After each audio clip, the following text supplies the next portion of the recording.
Hello बच्चों, मैं मुकुल अग्रवाल आज फिर से आप लोगों के लिए क्लास 12 फिजिक्स का एक नया लेक्चर लेके आया हूँ जहाँ पर बच्चों आप लोगों को 6 लेक्चर पढ़ाया जा रहा है। तो जहाँ पर आप लोगों के क्वेश्चंस के हिसाब से क्या क्या आंसर दिए जा रहे हैं वो मैं आप लोगों को लिखाने की और पढ़ाने की कोशिश कर रहा हूँ। तो चलिए बच्चों, आप लोगों के पास आज का जो क्वेश्चन है वो इम्पोर्टेंट क्वेश्चन है, पेपर में आपके स्कूल लेवल में पूछा जाता है। ठीक है, तो आपसे क्या कहा गया है, what do mean by the permittivity of medium. Permittivity of medium क्या होती है, इस चीज़ को बताना है।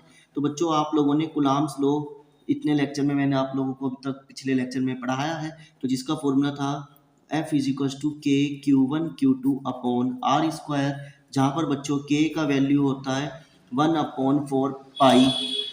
ठीक है, 4 पाई एप्सिलॉन। ठीक है, क्या होता है बच्चों, 4 पाई एप्सिलॉन होता है। ठीक है, जहाँ पर एप्सिलॉन क्या है बच्चों, परमिटिविटी ऑफ मीडियम है, और के क्या है बच्चों, डाइलेक्ट्रिक कांस्टेंट है। ये चीज़ आप लोगों को पढ़ाई गई थी, जहाँ पर इनकी वैल्यू भी बताई गई थी।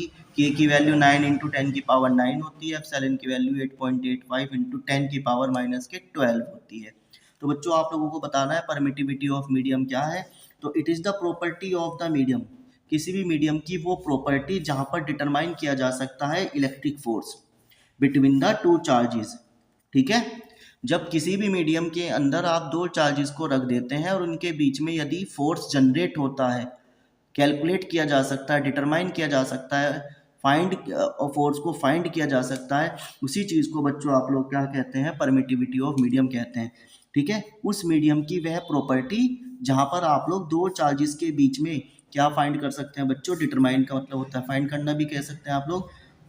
क्या फाइंड कर सकते हैं बच्चों, इलेक्ट्रिक फोर्स फाइंड करना है। ठीक है, जो दो चार्जेस के बीच में कितना इलेक्ट्रिक फोर्स जनरेट होगा उस मीडियम की प्रॉपर्टी के हिसाब से, उसे आप लोग क्या कहते हैं बच्चों, यहाँ पर परमिटिविटी ऑफ मीडियम कहते हैं। तो बच्चों चलिए आगे देखते हैं। तो consider the force between the two point charges Q1 and Q2। आपने दो चार्जेस कंसिडर कर लिए Q1 एंड Q2 और इनके बीच में फोर्स जनरेट हो रहा है। कब, जब बच्चों चार्जेस को हमने कहाँ रखा है, वैक्यूम में रखा। वैक्यूम का मतलब होता है बच्चों जहाँ पर कोई भी एयर का पार्टिकल ना हो और उनके बीच में कोई डिस्टेंस कितनी है बच्चों, R है।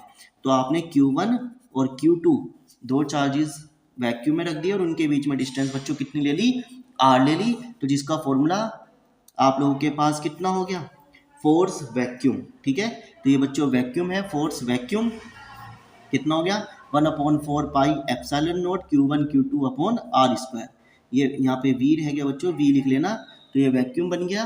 तो वैक्यूम के लिए क्या हो गया आप लोगों का, एप्सिलॉन नॉट हो गया। ठीक है, एप्सिलॉन नॉट का मतलब क्या है, फ्री स्पेस।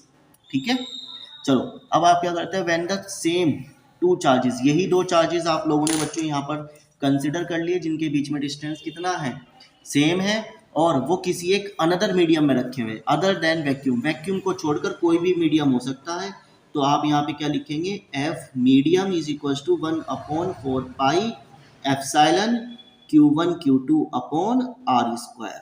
ठीक है बच्चों, ये दूसरा कंसेप्ट बन गया है यहाँ पर इसका फॉर्मूला, जहाँ पर the quantity epsilon is called the absolute permittivity या परमिटिविटी ऑफ मीडियम। इसी चीज को आप लोग क्या कहते हैं, एप्सिलॉन को क्या कहते हैं, एब्सोल्यूट परमिटिविटी कहते हैं या परमिटिविटी ऑफ मीडियम कहते हैं।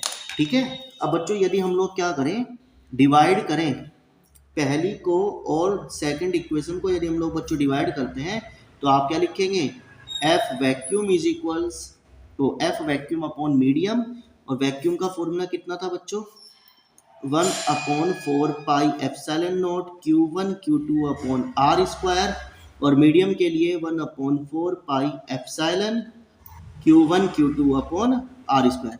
ठीक है बच्चों, जहां पर ये चीजें आपस में कट जाएंगी, ये एप्सिलॉन ऊपर चला जाएगा और एप्सिलॉन नॉट नीचे आ गया। तो यानी force vacuum upon force medium किसके बराबर हो गया, एप्सिलॉन अपॉन एप्सिलॉन नॉट। और जहां पर बच्चों इन दोनों के रेशो को हम लोग क्या कहते हैं, एप्सिलॉन आर कहते हैं। एप्सिलॉन आर का मतलब होता है परमिटिविटी, रिलेटिव परमिटिविटी। ठीक है, एप्सिलॉन आर का मतलब क्या होता है बच्चों, रिलेटिव परमिटिविटी होता है। ठीक है, तो रिलेटिव परमिटिविटी की अगर डिफाइन की बात करते हैं तो क्या लिखेंगे, the ratio epsilon upon epsilon not of the permittivity of the medium to the permittivity epsilon naught of the free space is called the relative permittivity epsilon r। ठीक है। और ठीक, तो जहां पर इसको आप लोग क्या कह सकते हैं, दूसरा डाइलेक्ट्रिक कांस्टेंट कप्पा, इसको क्या कहते हैं, कप्पा कहते हैं, dielectric constant of the given medium. ठीक है। तो किसी मीडियम के अनुसार दो चार्जेस के बीच में कितना इलेक्ट्रिक फोर्स जनरेट होगा, उसी चीज को बच्चों आप लोग यहाँ पे क्या कहेंगे, परमिटिविटी ऑफ मीडियम कहेंगे। और यदि एप्सिलॉन नॉट है तो बच्चों परमिटिविटी ऑफ फ्री स्पेस हो गया, और खाली एप्सिलॉन है तो बच्चों की अनदर मीडियम हो गया अदर देन वैक्यूम। और इन दोनों के रेशो को बच्चों आप लोग क्या कहते हैं, यहाँ पर एप्सिलॉन आर कहते हैं। ठीक है, इतनी बात क्लियर हो गई। और ये बच्चा डाइलेक्ट्रिक कांस्टेंट, ये बच्चों आप लोगों को आगे के चैप्टर में पढ़ाया जाएगा कि कहाँ पे यूज करेंगे, क्या होगा, जबकि कहानी हम लोग आगे पढ़ेंगे। ठीक है, जहां पर बच्चों आप लोग याद रख सकते हैं, जो कप्पा है डाइलेक्ट्रिक कांस्टेंट की, अगर हम लोग एयर की बात करें वो कितनी होती है, 1.00054 होती है। और वैक्यूम के लिए बच्चों इसकी वैल्यू 1 होती है। ठीक है, और वाटर के लिए 80 होती है।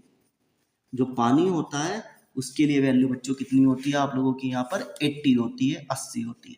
तो वेरी इंपॉर्टेंट क्वेश्चन है, 2 नंबर में आप लोगों से पूछा जाता है। Define the permittivity of medium या डिफाइन द रिलेटिव परमिटिविटी, और उसको इस तरीके से आप लोगों को प्रूफ करके बताना है। डिफाइन पूछी गई है कि 2 नंबर में, तो खाली डिफाइन लिखनी है, और पूरा प्रूफ पूछ रहा है तो बच्चों आप लोगों को पूरा लिखना है। Discuss the relation between the epsilon और एप्सिलॉन नॉट। ठीक है, वो किसके बराबर हो गया बच्चों आप लोगों का, यहाँ पर एप्सिलॉन आर के बराबर हो गया। तो आई होप बच्चों आप लोगों को ये वाला लेक्चर भी यहाँ पर क्लियर हो गया हो। एक एक थ्योरी आप लोगों को बिल्कुल आराम से समझा के पढ़ाई जा रही है। इतना ही कंसेप्ट आप लोगों को अपने एग्जाम में यहाँ पर लिखना है।